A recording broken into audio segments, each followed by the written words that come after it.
Meet Teddy. He is a young man who prides himself in how he presents to others. Teddy has a confidence that's not just for show. He maintains a view of the world buttressed by hangers-on, and those whom compliments arrive in a deluge. If many of the people he spends time with tell him he's the best, then why shouldn't he believe it? And why shouldn't he have the best? He holds that belief to be true, especially with women. May is all too happy to accompany Teddy. At least that's what she tells him. She has entered his world of relative wealth and comfort. The city they live in is nearly prohibitively expensive, but she can depend on her new beau to pay for expensive dinners and Broadway shows. It is a side of New York May has only recently become acquainted with. Archer is a young man the same age as Teddy. In fact, they've known each other since childhood. Archer is known among his friends for his pervasive competitiveness. He always wants to run the fastest, jump the highest, and date the prettiest woman. Carolyn is a young woman who pays attention to everyone around her. She likes to know the financial and social status of everyone. She knows which neighborhoods are in vogue and which ones are not. Carolyn shares her lover's competitive streak as well. The highest status among her friends, the most glamorous vacations, and the richest boyfriend. She is a woman who seems to know what she wants, and certainly gets it. Teddy and Archer have known each other since elementary school.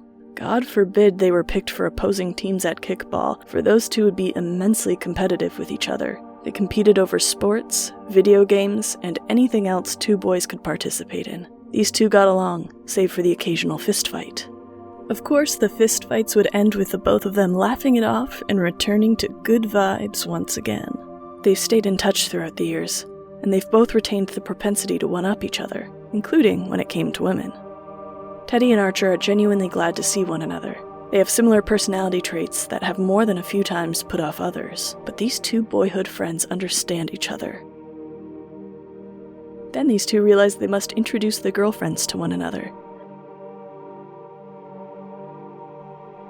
The two women greet each other, but it seems these two might have already met. May and Carolyn are both shocked to see someone from their past. The woman opposite them. The two women are in a standoff, not sure what to do about seeing someone like a ghost.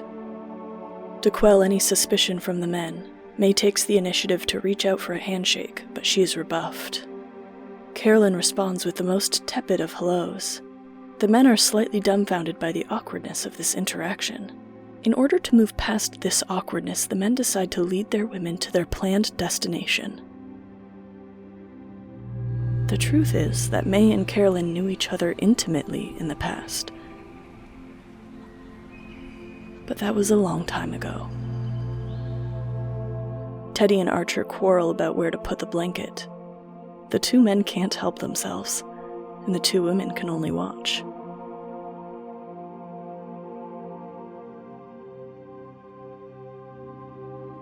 Of course, May wishes she could talk to Carolyn. The feeling is apparently not mutual.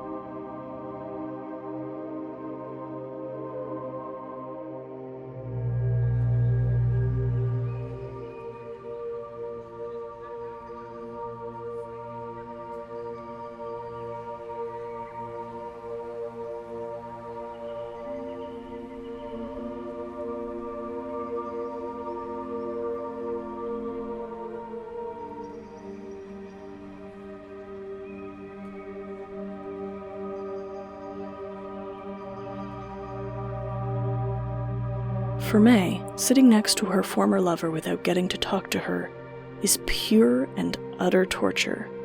While May and Carolyn watch their boyfriends loudly reminisce about high school hijinks and spring break debauchery, all May wants to do is reach out and touch Carolyn's hand. Could she do it? Could she finally reconnect to the person she used to see eye to eye with?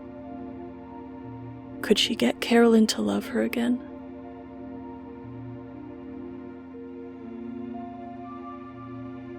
For the quick moment while May's hand was on Carolyn's hand, she was in unadulterated ecstasy.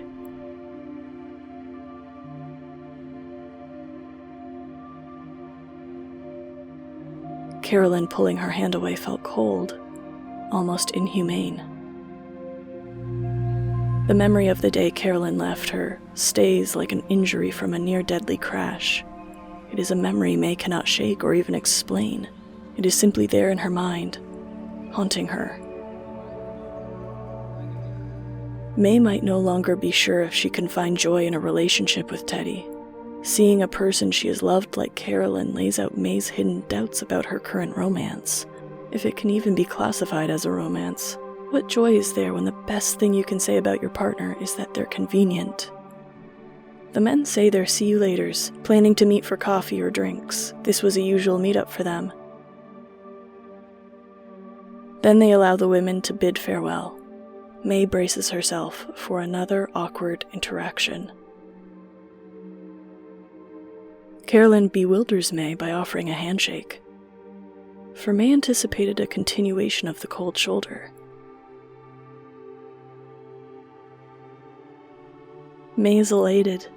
She was ready for another rejection from Carolyn, but she received something else.